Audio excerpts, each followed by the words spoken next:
I like to talk about the Tau Herculids. It's a very uncommon meteor shower. And the reason for our journey to Texas was some years back in the year 1995, because at this time, the parent comet, Schwarzmann-Bachmann, was fragmented and split away. And some calculations show that we may pass in the year 2022 this path of the trail of 1995. So all the objects you can see here may become meteors in the year 2022, and that's something we like to observe. And it's a very complex and difficult meteor shower. There are not so much observations of Tau Herculids in the past. And if you like to get some details, please have a look to the new book of Peter Janiskins. And here he shows how when it was some meteors were registered. And I think I make the first citation, so I get a free one. Huh? I hope it. It's not impossible that the Tau Herculids make a big storm, because there was a similar geometry in the year 1872 at the comet Biela. At that time, the comet has only 4 revolutions and make a big storm with the Zenit hourly rate of more than 7,000. Yeah.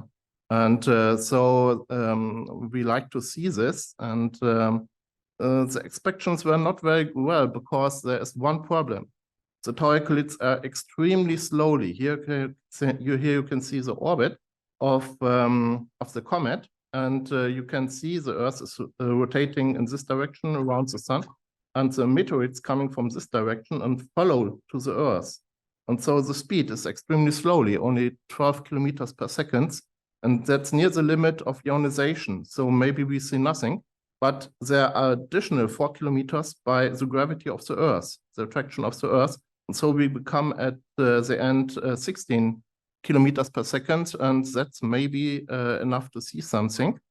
And so there was a big hope for many people, and they make expeditions. Here you can see some of the expeditions. And we also go to Texas. Here you can see my friends here.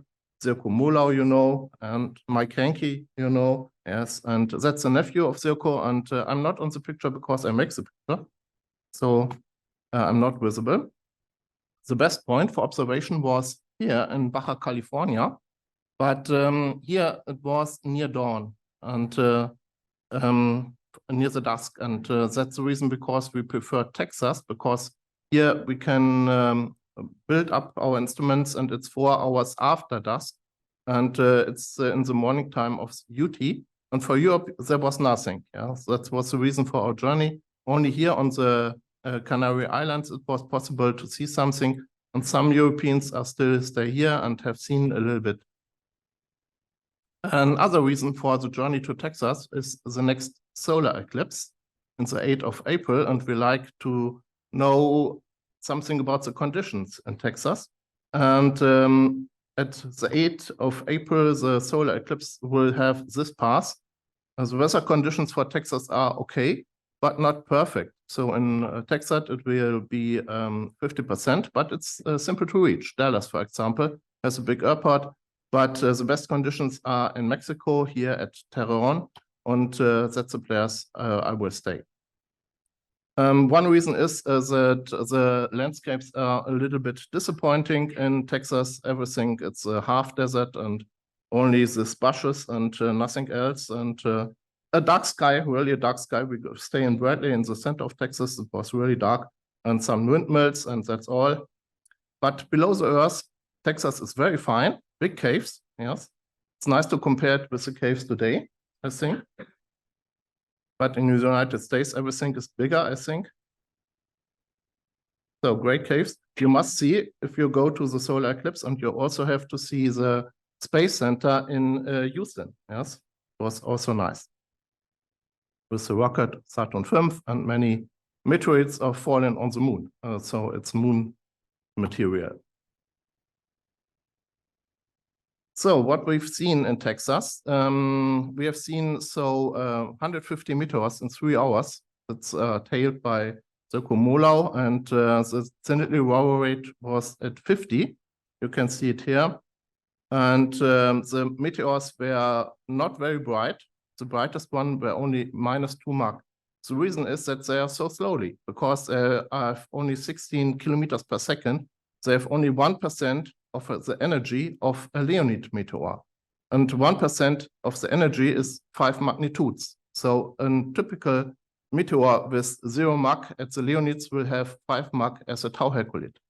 So it's very difficult to see something. And if we see 50, it's normally, if they would be Leonids, much more, maybe thousands.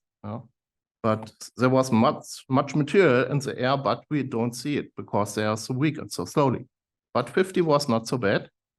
And also with simple equipment, it was possible to make some pictures with this camera. It's not very sensitive, and it makes every 15 seconds a picture. Nevertheless, there were 22 meteors because the meteors so slowly. So every pixel gets more light because it's longer exposed. And here you see my meteorites. And what you see also on the pictures, and we also see it visual, they were all very red. You can see they are red meteors, nothing other colors, only red. And here you can see also the radiant. It's near the Brutus. It was a surprise because normally they're called tau Herculids, but there are good reasons, which I explained, I think, in the book of Peter Jeniskens. And this was the expected radiant, and the reality was a little bit different. It was in the IMO shower calendar. And we also have seen some meteors the day before. And that was a possibility to show the changing in the position of the radiant in 24 hours. You can see it here. And it was very, very quickly changing from that's the day before and that's the day of the maximum. Here you can see some videos of persistence trains. I've told you the brightest meteors have only -2 Mach. Nevertheless, we have some persistent trains, and that was a big surprise. It shows that you don't need a fast meteor, you don't need a bright meteor to get a persistent train. It's possible also with slowly meteors and weak meteors, only -2 Mach.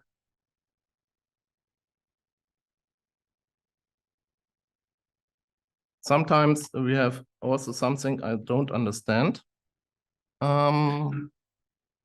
Here, for example, both meteors have a similar brightness and fall some minutes with only some minutes difference. One make a persistent train, this one here, weak but visible. And this one here, similar brightness, makes no persistent train. So that it could be not be only a function of the brightness or of the mass. I think the reason is also a function of the shape of the meteor. Maybe some go in this direction and some go in this direction. I asked Sebastian, he don't give me an answer. He said me, ask Jeremy. So Jeremy, please be prepared for my question about this. And here you see another persistent train. And this is the meteor with the original speed. So you can see it's really very slowly.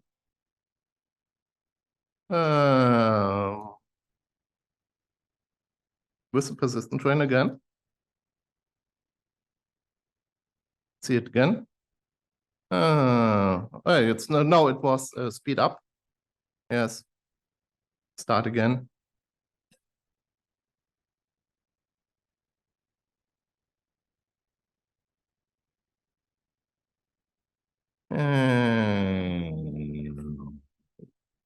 Really slowly. These are again two bright meteors.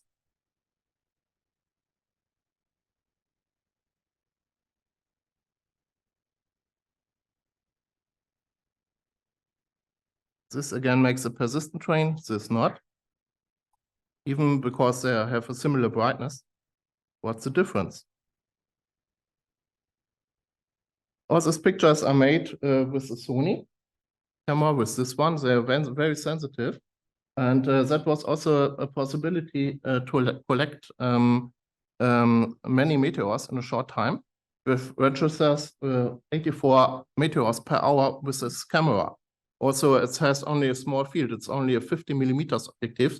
So we have more seen meteors with the camera than with the eyes. And here see some statistics. I made intervals with 20 minutes difference. And maybe it's some real structure, maybe not, with this 20-minute intervals. If we make a sliding average, it becomes this curve. It's a sliding average 1 to 2 to 1.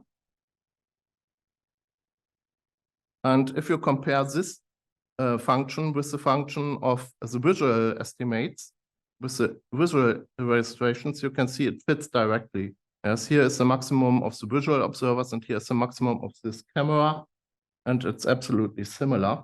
Also, this little buckle here, this is visible here in the visual data. We make a difference between bright meteors and weak meteors. Bright meteors was simply an overexposed meteor. If we have this camera and we see an overexposed meteor, we say, okay, it's bright. And all not overexposed meteors are weak. And that shows some interesting structures. At the maximum, here's the maximum, was dominated by bright meteors. Before and after, we have many meteors also, but they are weaker, and at the maximum, they dominate the bright meteors. Yes, that's a summarized picture of the meteors, and it was a lot of work to get a suitable result because the satellites, the Starlinks are a real problem. In the background, you see some meteors, and you see masses of Starlinks. And for a lot of work, this picture was the result. These are only here tau Herculids, and some sporadic meteors are also real without the Starlink. And if you look exactly to the meteors, you can see that there are different radiants, but that's not real. Here you can see also it. Some have this direction, and some have this direction, and some have this direction, and there's a difference. You can see it better, and you also see always it's red. The meteors are all red. No other colors. Red, red. Where it's not overexposed, it's red. The reason for this different radiance was radiant attraction, walks during the night very fast over the sky. And here we can see it with timing. The intervals are always so 20 minutes, and you can see the traveling gradient in this 20 minutes. Here it starts. And that's always 20 minutes difference.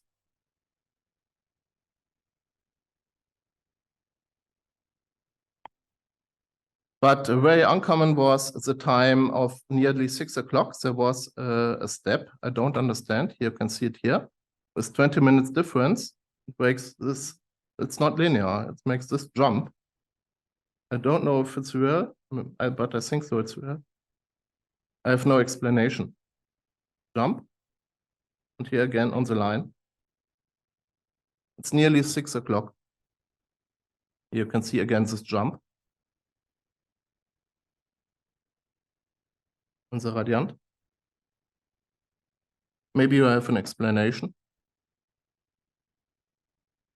If you like to see it again, you can look on my homepage because it was the journey of the AKM. It's with this name astro.de AKM 23.htm. Thank you very much.